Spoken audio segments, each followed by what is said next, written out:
sheep, it will become a sheep. Anthony Joshua has looked focused before, but this?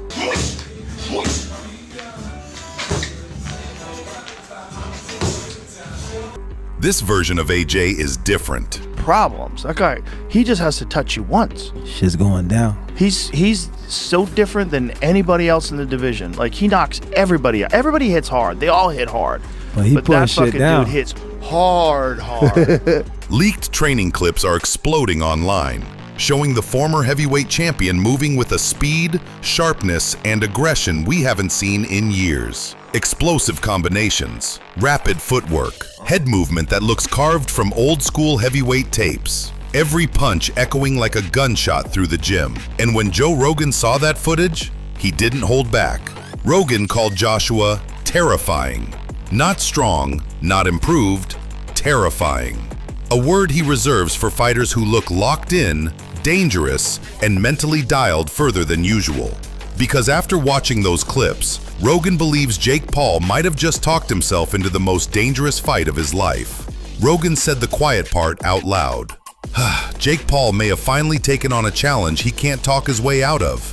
Joshua isn't playing around. He isn't shadowboxing for social media. He isn't showing flashes of the old AJ. He's showing a rebirth of him. Rogan pointed out something everyone overlooked. Joshua looks lighter. Joshua looks faster. Joshua looks meaner. Not bulky and cautious like he did in some of his later fights. Not afraid to commit like he was after the Ruiz shock. But sharp, confident, explosive. Rogan summed it up in one chilling prediction.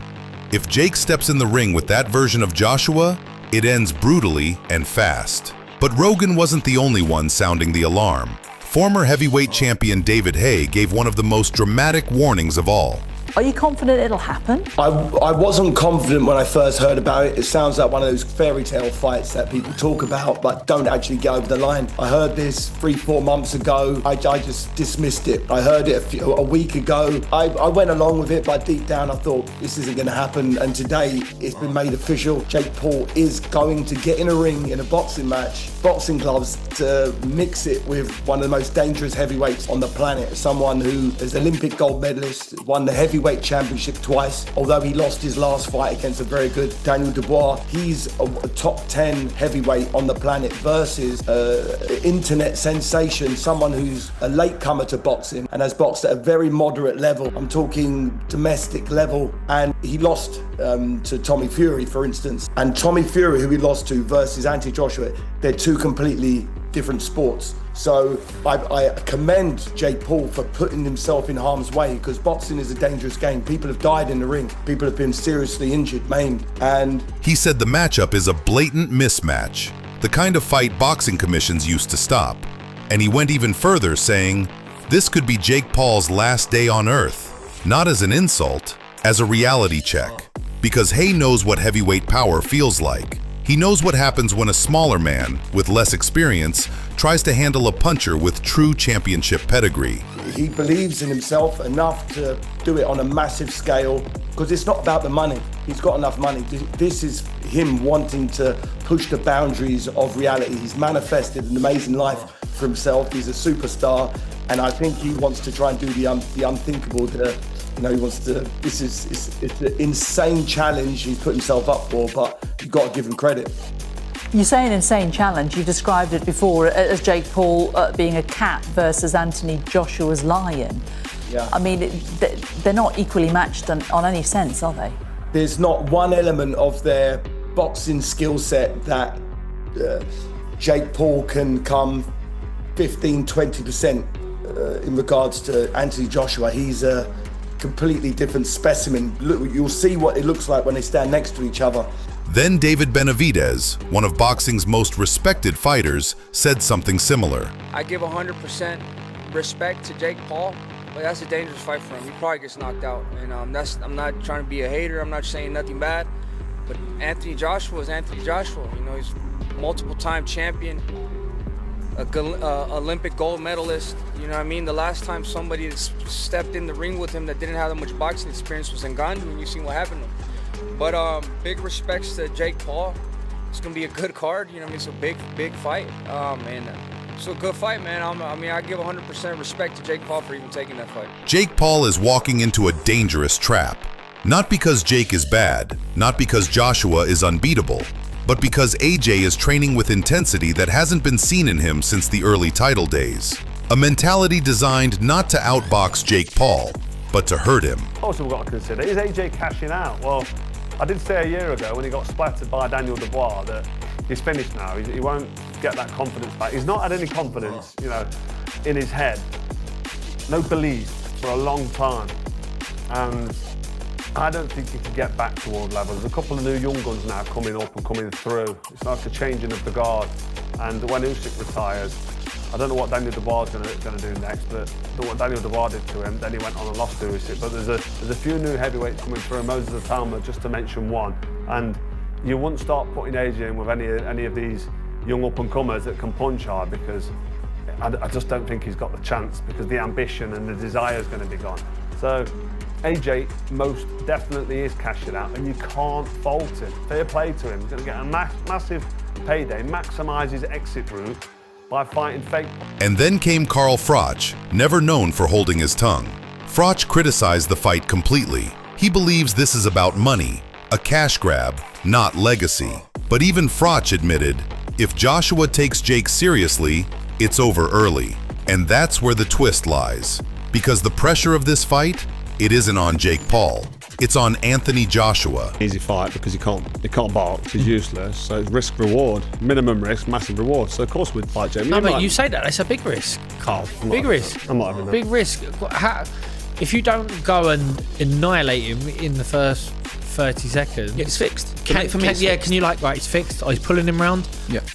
He's talking about me fighting him though. So would you think that was fixed if I didn't go and annihilate him? 11 years retired. I think that's the point George makes. He always has a little dig and says, no, but say you go out there and it's a tough fight for you.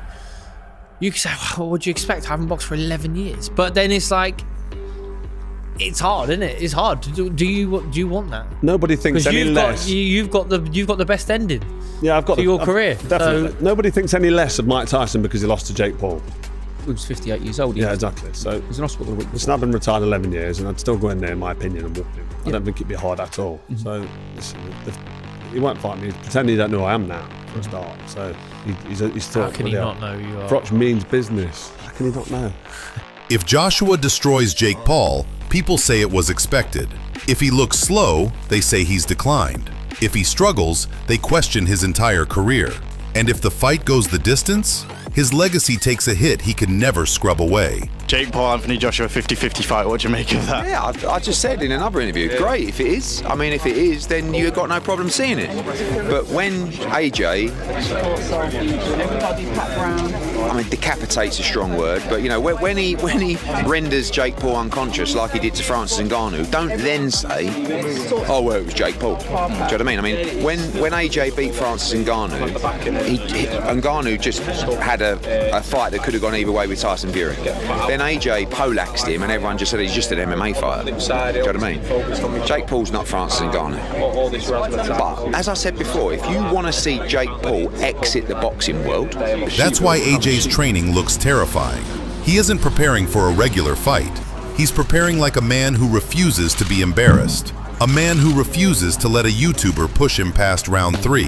A man who is carrying the heavyweight division's pride on his shoulders. Rogan saw it instantly. Joshua looks hungry, focused, dangerous. Like he's trying to erase doubts that have followed him since the Ruiz knockout. Like this fight isn't business, it's personal. And while the world keeps asking whether Jake Paul is ready, the real question is whether Jake Paul understands what he's stepping into. Because Jake's only path to victory, the overhand right, is also the path that will put him in the most danger. To land it, he must stand in range of a heavyweight puncher with faster hands, longer reach, cleaner technique, and killer intent. Jake has never felt true heavyweight recoil. He's never stood in front of a man who can punch holes through walls. He's never held his ground against someone who can end a night with one shot. And the version of Joshua Rogan reacted to? That AJ isn't going 12 rounds. He's not trying to box cleverly. He's not trying to win on points. He's training to make an example. To remind the world why heavyweights are heavyweights. To show the difference between influencer ambition and championship reality. Joe Rogan saw the danger immediately. Experts everywhere agreed. Fans could feel it. Even Jake's supporters sensed the shift. Anthony Joshua isn't preparing to win. He's preparing to finish, to silence, to erase any doubt about the gap between a YouTuber and a former unified heavyweight champion. So Jake Paul, if he gets knocked out in 12 seconds, he should get knocked out. The problem is, as soon as Joshua starts taking damage, all of a sudden he's thinking, the world is watching me, I'm a professional fighter, and I'm getting beat off a YouTuber. All of the pressure is in Joshua, and that's a lot that can weigh on a man. You can't deny that Jake Paul has power. I think it's one of his only attributes. I think he's a very poor boxer, but what he does have is a weird technique where you don't know what he's got power. How do we know he's got power? He's knocked people out. Joshua has all of the world looking at him thinking you should walk him over. If it gets 2 rounds, 3 rounds inside, I think Joshua loses. And if the leaked footage is even half accurate, if that's the Joshua Jake Paul will face, there won't be a round 2. Joe Rogan said it best. This ends brutally and fast. Because Jake Paul wanted the challenge. He wanted the smoke. He wanted the headlines. But now he's facing a man training with the mindset of a monster and the ghost of Iron Mike behind him. So now this fight is matched, and I just want to look at the tail of the tape. Now looking at the age difference, we've got 28 years old compared to 36 years old. So I guess the advantage there goes a little bit towards Jake Paul. 28-year-old is better than a 36-year-old. But that being said, we've got talking about experience and everything else. What comes with being 36 years old at Anthony Joshua's level. And then like I mentioned, the heavyweights kind of seem to prime a little bit older. They'll come down to the height and the weight. This is the big one. 6'1" versus 6'6". 200 pounds versus 252 pounds. We got a 252 pounder in Anthony Joshua. The reach advantage is a lot, which we would expect. Amateur fights, we can see that Jake's only had one, where Haye is at 43, but 43 of them are including at the highest level, Olympic level.